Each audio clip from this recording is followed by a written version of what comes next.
Here are 5 reasons why you might want to use GarageBand over Logic Pro. And yes, I did just make a video on 5 reasons why you might want to use Logic Pro over GarageBand. However, I think there is a case for everything, and I want to give you both sides of the coin. If you don't know whether to choose GarageBand, you don't know whether to choose Logic Pro, what do you do? In this video, I'm going to lean on the case of choosing GarageBand. So after watching both of those videos, you should have a much better opinion and the context to make the decision that's right for you. Number 1, simplicity. GarageBand is simple. When you log into GarageBand for the first time, you're not overwhelmed with anything. It's very simple and quite intuitive to use. So if you find yourself in the position where you're not looking to produce music full time, the simplicity of a GarageBand will be the right fit for you. The first time you get into Logic Pro, it can be quite overwhelming. There's a big learning curve. But with GarageBand, the first time you log in, it's very intuitive. It's very simple. There's not a lot of bells and whistles, and there's not a lot of things to get confused with. Number 2 would be the affordability of GarageBand. It's free.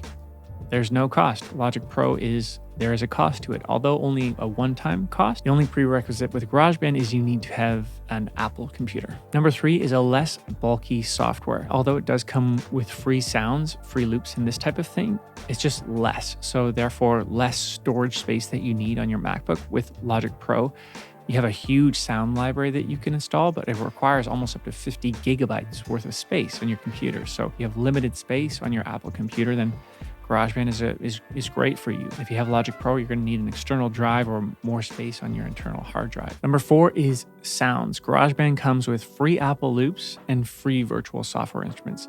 And for a free software, it's really, really good. Those are all for free and royalty-free instruments and loops that you can use. It's not as much as what you get in Logic Pro. You get a lot more in Logic Pro. But I bring this one up is because you have enough to get you going. It's not like they're only going to give you 2 sounds to start with. You get thousands of sounds with GarageBand to start with for free. And if you find that you might have a limitation with that, you still have the option to use paid VSTs with GarageBand. So that means you can go and buy something from Native Instruments as an example. Let's say a custom keyboard, the Gentleman. It's a piano that you can buy from Native Instruments. You can load that into GarageBand and use that within GarageBand. Number 5 is you can still create professional music. People think they need to upgrade to Logic Pro or Ableton or Pro Tools, FL Studio, whatever, to create professional sounding music. Now, the caveat to that is yes, GarageBand does come with limitations that you do not have